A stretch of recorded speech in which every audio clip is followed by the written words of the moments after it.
Alright, hey, what's up guys, it's Apps here, and in this video we're going to be doing an overview of Xcode 9. Now this is Apple's newest app development software, which is Xcode 9, and this comes along with some new updates, and which those updates we'll be covering in this video. So we're going to get started with a new Xcode project. Already, as you can see, when we launch Xcode 9, there's a new argumented reality app and a document-based app. So that's something new right here. And if I do miss anything, just do comment it down below. So we're just going to call this demo for Xcode 9. And go ahead and hit next, and device language is Swift. And then save it wherever. And yeah. Alright, so now that it's saved, I'll go ahead and make this full screen. So nothing new here except our new deployment target, which is iOS 11. In our devices, our simulators, we now have a 10.5-inch iPad Pro along with the old 9.7-inch, as also 32-bit devices are now gone, as you can see, so there's no more iPad 4 or iPhone 5. So that's new there. We're gonna head to our main.storyboard now.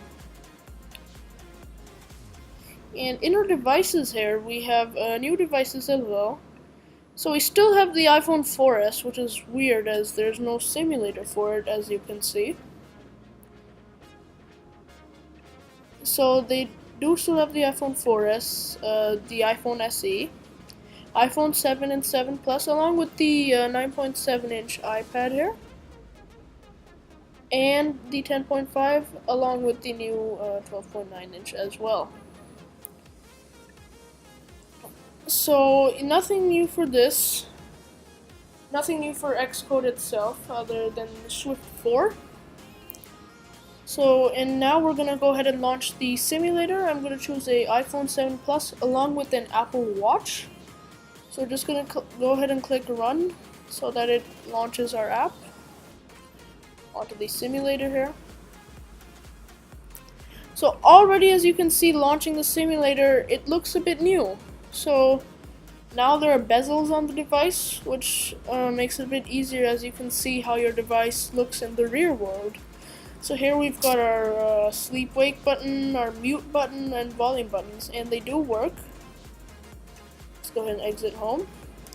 So this is iOS 11 on a iPhone 7 Plus, and what we're also going to open is the new Apple Watch.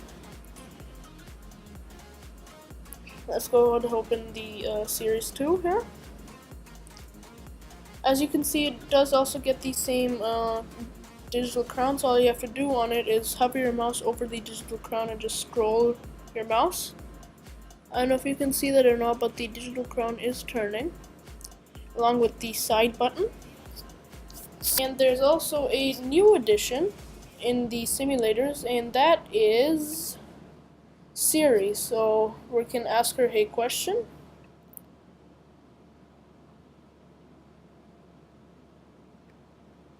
What's the weather in California today?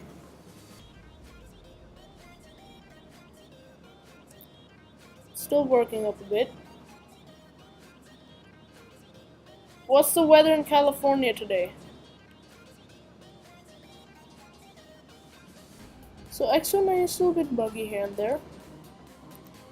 Let's try it on the Apple Watch instead. What is the weather in California?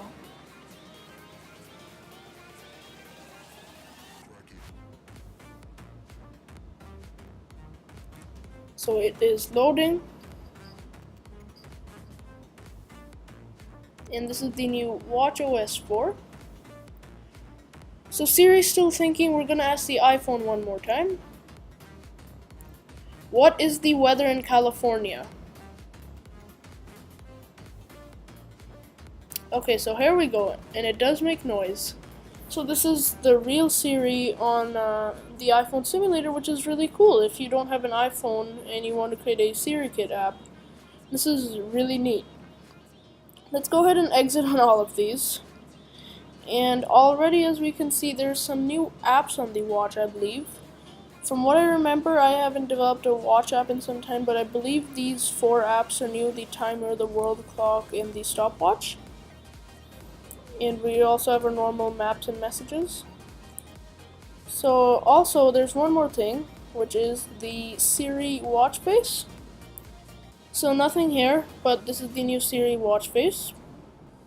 We can talk to Siri directly here. And yeah, so this is the new Siri watch face along with a kaleidoscope. So I'm going to spin the digital crown here. And we've got that new watch face here.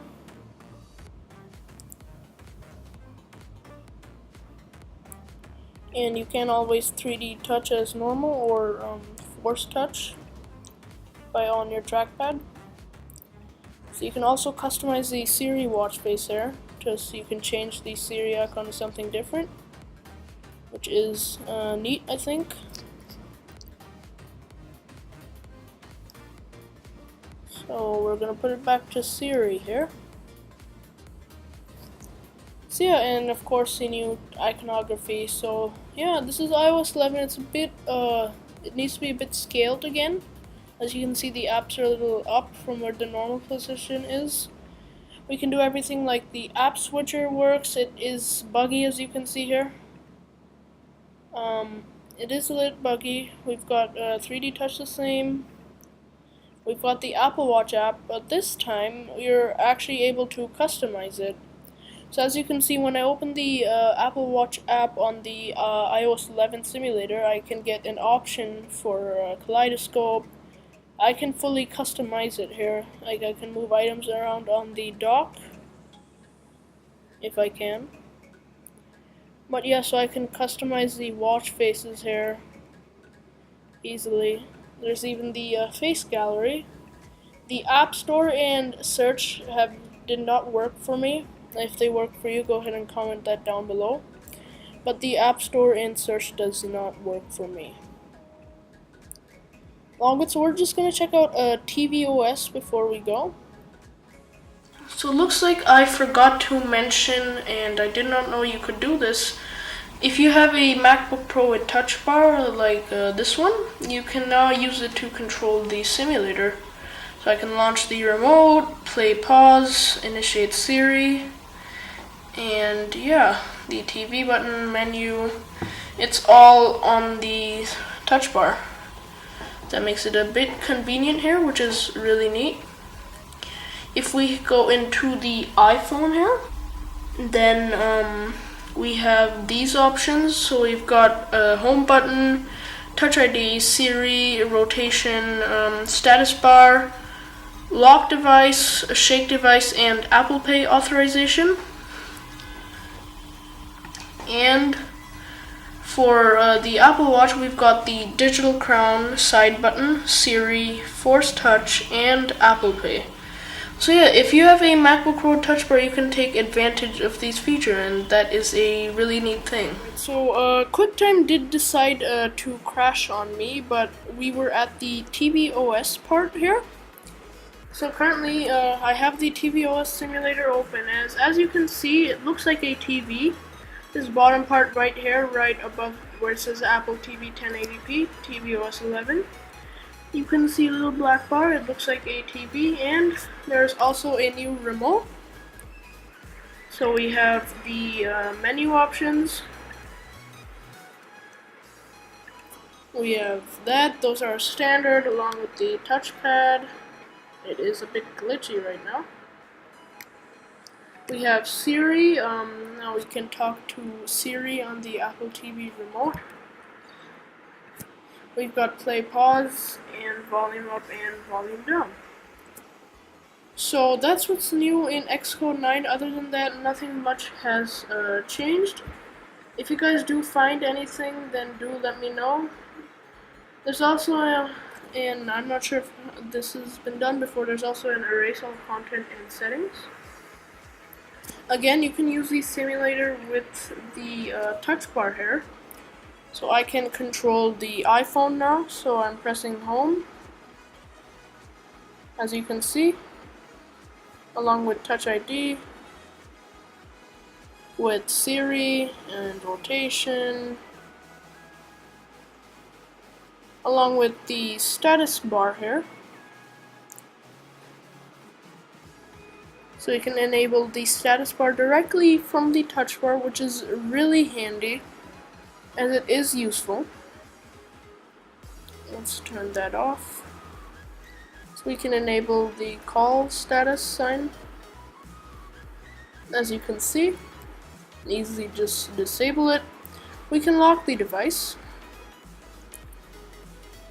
and shake it as well. If you hold lock, you can get the option to shut it down. Also, there's a shake for device and Apple Pay authorization. So again, home button to unlock, Touch ID, and for TV we have the remote control, as you saw in the video, and for watchOS we have the digital crown. I wonder how that works. Okay, so you can only just tap it right now. You can't actually scroll on it. We've got the side button along with that new dock. We've got Siri. And we've got the force touch here. So force touch on the display. You just click on the display.